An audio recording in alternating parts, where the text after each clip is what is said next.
তেহরানের প্রস্তাব নিয়ে ট্রাম্পের তামাশা, পারমাণবিক বোমা তৈরির পাল্টা হুঁশিয়ারি। ইরানের যুদ্ধবিমান কি পাকিস্তানে? কাঁটা দিয়ে কাঁটা তোলার কৌশলে ইরান, পাল্টে যাবে সামরিক ভারসাম্য। কিভাবে আশা জাগাচ্ছে রিভার্স ইঞ্জিনিয়ারিং? অ্যাকশন মোডে তামিলনাড়ুর নয়া মুখ্যমন্ত্রী, নতুন নির্দেশনায় তোলপাড়। আলোচনায় কেন মসজিদ মন্দিরের মতো ধর্মশালা? ইরানের পাল্টা প্রস্তাবে নারাজ ট্রাম্প, আবার যুদ্ধের হুঁশিয়ারি তেহরানের। এবার মার্কিন সমর্থকদের জাহাজ কেন টার্গেটে? ইরানকে শিক্ষা দিতে ইরাকের বুকে ইসরায়েলের গোপন ঘাঁটি, জানত না খোদ বাগদাদ প্রশাসন। কিভাবে ফাঁস হলো ইসরায়েলি কুকর্ম? ট্রাম্পের আসন্ন চীন সফর নিয়ে মুখরোচক গুঞ্জন, নেপথ্যে কি তেহরানকে শান্ত করার চেষ্টা? ওয়াশিংটনের মান রাখবে কি বেইজিং? যুক্তরাষ্ট্র জোর করে যুদ্ধে জড়াতে চাইলে সম্পূর্ণ প্রস্তুতি আছে বলে হুঁশিয়ার করেছে ইরান। ওয়াশিংটনের দেয়া শান্তি চুক্তির প্রস্তাব পর্যালোচনা শেষে তেহরানের পাল্টা শর্তযুক্ত জবাব মার্কিন প্রেসিডেন্ট ডোনাল্ড ট্রাম্প নাকচ করায় এমন জোরদার প্রতিক্রিয়া এলো। ইরানের পররাষ্ট্র মন্ত্রণালয়ের মুখপাত্র ইসমাইল বাঘাই স্পষ্ট বলে দিয়েছেন, ট্রাম্প প্রশাসনের কোনো অযৌক্তিক দাবি মানা তো দূরের কথা, দেশ ও জনগণের স্বার্থে এক চুল পরিমাণ ছাড় দেবে না তেহরান। এখন প্রশ্ন হচ্ছে, কূটনীতির ভাষা ছেড়ে আবার কেন যুদ্ধের দিকে নজর? কি ছিল ইরানের পাল্টা প্রস্তাবে? শহীদ আরাফাতের ডেস্ক রিপোর্টে বিস্তারিত। যুক্তরাষ্ট্র ইরান পাল্টাপাল্টি প্রস্তাব বিনিময় আর আত্ম অহংকারে ঘেরা টোপে আটকে আছে যুদ্ধের সমাপ্তি। একে অপরকে কুপকাত করতে কৌশলী শর্তের চাল দেওয়ার পরও কোনো পক্ষের সন্তুষ্ট হবার মতো হচ্ছে না শান্তি প্রস্তাবের নথিপত্র।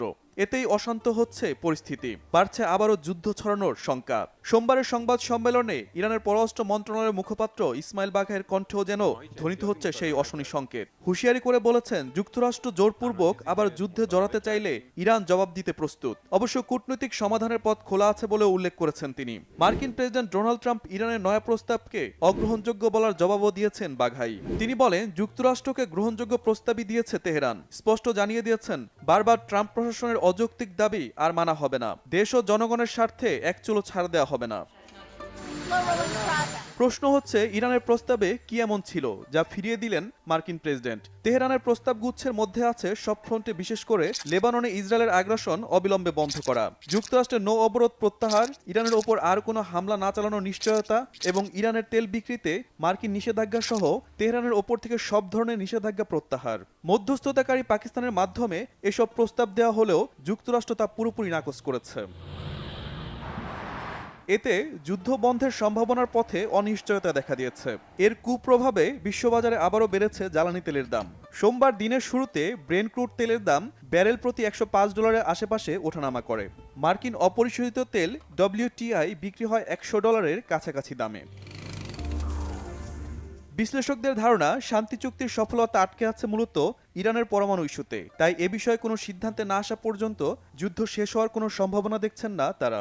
এরই মধ্যে ইরানের ইউরেনিয়াম অপসারণ না করা পর্যন্ত যুদ্ধ চালিয়ে যাওয়ার হুঁশিয়ারি দিয়েছে ইসরায়েলের প্রধানমন্ত্রী বেনিয়ামিন নেতানিয়াহু।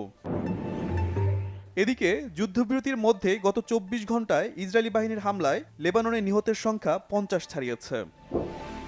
এদিকে আগ্রাসী মার্কিন বাহিনীকে পাল্টা মার দিতে এবার কাঁটা দিয়ে কাঁটা তোলার পরিকল্পনা হাতে নিয়েছে ইরান।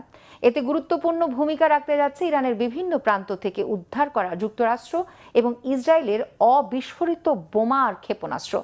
রিভার্স ইঞ্জিনিয়ারিং এর মাধ্যমে ইরানের অস্ত্রের আধুনিকায়নের সামরিক সক্ষমতা বাড়ানোর সুযোগ করে দিয়েছে হাতে আসা এসব অস্ত্রের বিশ্লেষণ। এটি সফল হলে ইরানের রণকৌশলই শুধু পাল্টাবে না, পাল্টে যেতে পারে বৈশ্বিক সামরিক ভারসাম্য। হিজল জোবায়েরের ডেস্ক রিপোর্টে বিস্তারিত। ইরানে হামলায় ব্যবহৃত যুক্তরাষ্ট্র ও ইসরায়েলের অবিস্ফোরিত ক্ষেপণাস্ত্র, বোমা ও অস্ত্র সরঞ্জাম উস্কে দিয়েছে সামরিক প্রযুক্তির প্রতিযোগিতা। দেশব্যাপী ছড়িয়ে ছিটিয়ে থাকা মার্কিন ইসরায়েলি এসব অস্ত্রকে এখন বড় কৌশলগত সুযোগ হিসেবে দেখছে তেহরান। ইরানি গণমাধ্যম ও বিশ্লেষকদের মতে এসব অস্ত্র ভবিষ্যতে ইরানের সামরিক শক্তি আরও বাড়ানোর সম্ভাব্য উৎস। ইরানের রাষ্ট্রীয় সম্প্রচার মাধ্যম প্রেস টিভির তথ্য অনুযায়ী হরমোজগান প্রদেশে সম্প্রতি 15টি ভারী মার্কিন ক্ষেপণাস্ত্র নিষ্ক্রিয় করেছে দেশটির ইসলামী বিপ্লবী গার্ড বাহিনী IRGC। পরে সেগুলো প্রযুক্তিগত বিশ্লেষণ ও রিভার্স ইঞ্জিনিয়ারিং এর জন্য গবেষণা ইউনিটের কাছে পাঠানো হয়। উদ্ধার হওয়া অস্ত্রের মধ্যে একটি GBU-57 বাংকার বাস্টার বোমাও রয়েছে বলে জানানো হয়েছে। এই বাংকার বাস্টার বোমা যুক্তরাষ্ট্রের সবচেয়ে শক্তিশালী অস্ত্রগুলোর একটি। প্রায় 13,000 কেজি ওজনের এ বোমা ভূগর্ভস্থ শক্তিশালী স্থাপনায় আঘাত হানার জন্য তৈরি। এটি 60 ফুট কংক্রিট ও প্রায় 200 ফুট মাটি ভেদ করে বিস্ফোরণ ঘটাতে সক্ষম। এখন এগুলোর রিভার্স ইঞ্জিনিয়ারিং চলছে বলে জানাচ্ছে ইরানি বিভিন্ন সূত্র। রিভার্স ইঞ্জিনিয়ারিং এমন একটি প্রক্রিয়া যেখানে কোনো অস্ত্র বা প্রযুক্তিকে ধাপে ধাপে খুলে তার নকশা, কার্যপ্রণালী ও প্রযুক্তিগত গঠন বিশ্লেষণ করা হয়। এরপর সেই জ্ঞান ব্যবহার করে একই ধরনের প্রযুক্তি বা অস্ত্র তৈরির চেষ্টা চালানো হয়। এই ক্ষেত্রে দীর্ঘদিন ধরেই দক্ষতার পরিচয় দিয়ে আসছে ইরান। ইরানের স্টুডেন্ট নিউজ নেটওয়ার্ক অবিস্ফোরিত মার্কিন ও ইসরায়েলি অস্ত্র হাতে পাওয়াকে শত্রু শিবিরের জন্য বড় ধরনের কেলেঙ্কারি বলে উল্লেখ করেছে। তারা বলছে, যুদ্ধক্ষেত্র এখন ইরানের প্রতিরক্ষা শিল্পের জন্য কার্যত একটি গবেষণাগারে পরিণত হয়েছে। সামনে এনেছে শত্রুপক্ষের উন্নত প্রযুক্তি বিশ্লেষণ করে তা নিজেদের প্রয়োজনে ব্যবহার করার সুযোগ। প্রতিবেদনটিতে এ নিয়ে পশ্চিমা বিশ্লেষকদের উদ্বেগের কথা উল্লেখ করা হয়। পশ্চিমাদের আশঙ্কা, ইরান উন্নত মার্কিন ও ইসরায়েলি অস্ত্রের প্রযুক্তিগত কাঠামো ও কোড বিশ্লেষণে উল্লেখযোগ্য অগ্রগতি অর্জন করতে পারে। ইরানি গণমাধ্যম বলছে, পশ্চিমা নিষেধাজ্ঞার কারণে বহু বছর ধরেই রিভার্স ইঞ্জিনিয়ারিং ইরানের প্রতিরক্ষা কৌশলের গুরুত্বপূর্ণ অংশ। অতীতে মার্কিন হক ক্ষেপণাস্ত্রের প্রযুক্তি অনুকরণ এবং 2011 সালে আটক করা RQ-170 ড্রোন বিশ্লেষণের অভিজ্ঞতাও তুলে ধরা হয়েছে প্রতিবেদনে। পরে সেই প্রযুক্তির ভিত্তিতেই ইরান নিজস্ব ড্রোন তৈরি করে। ইরানের কট্টরপন্থী মহল বিষয়টিকে বড় সাফল্য হিসেবে তুলে ধরে বলছে, রিভার্স ইঞ্জিনিয়ারিং এর মাধ্যমে পাওয়া প্রযুক্তি চীন ও রাশিয়ার মতো মিত্র দেশগুলোর সঙ্গে ভাগ করে নেওয়া উচিত। চলমান সংঘাতে টমাহক ক্ষেপণাস্ত্র, AGM-158 মিসাইল এবং MQ-9 ড্রোন সহ বিভিন্ন মার্কিন অস্ত্র ইরানের হাতে এসেছে। ইরানের কট্টরপন্থীরা রাষ্ট্রীয় টেলিভিশন সহ বিভিন্ন সংবাদ মাধ্যমে মতামত জানাতে গিয়ে বলছে, রিভার্স ইঞ্জিনিয়ারিং এর মাধ্যমে ইরান একদিন আমেরিকার এসব ক্ষেপণাস্ত্র ও বোমা উৎপাদন করে আমেরিকাকেই ফিরিয়ে দেবে। বিশ্লেষকরা মনে করছেন, এসব অস্ত্র বিশ্লেষণের মাধ্যমে মার্কিন সামরিক প্রযুক্তির অনেক গুরুত্বপূর্ণ ও গোপন তথ্য উন্মোচন করবে ইরান। যদি ইরান এসব অস্ত্রের প্রযুক্তিগত কাঠামো সফলভাবে বুঝে ফেলতে পারে, তাহলে ভবিষ্যতে মার্কিন হামলা মোকাবেলায় তাদের সক্ষমতা আরও বাড়বে। একই সঙ্গে বৈশ্বিক সামরিক ভারসাম্যেও এর প্রভাব পড়বে বলে অভিমত বিশ্লেষকদের। সব মিলিয়ে যুদ্ধক্ষেত্রে পড়ে থাকা অবিস্ফোরিত মার্কিন অস্ত্রগুলো এখন নেহাতি ধ্বংসের প্রতীক নয়, বরং তা পরিণত হয়েছে সামরিক প্রভাব বিস্তারের নতুন লড়াইয়ে। হরমুজ প্রণালীতে নাভিশ্বাস পরিস্থিতি আর ইরানের অনুর অবস্থানে মার্কিন প্রেসিডেন্ট ডোনাল্ড ট্রাম্পের এখন দেয়ালে পিঠ ঠেকে যাওয়ার দশা। পরিস্থিতি যখন এমন, তখন তিনি যাচ্ছেন চীন সফরে, যা দীর্ঘ 1 দশক পর কোনো মার্কিন প্রেসিডেন্টের চীন সফর। বিশ্লেষকরা একে দেখছেন ট্রাম্পের রাজনৈতিক আত্মসমর্পণ হিসেবে।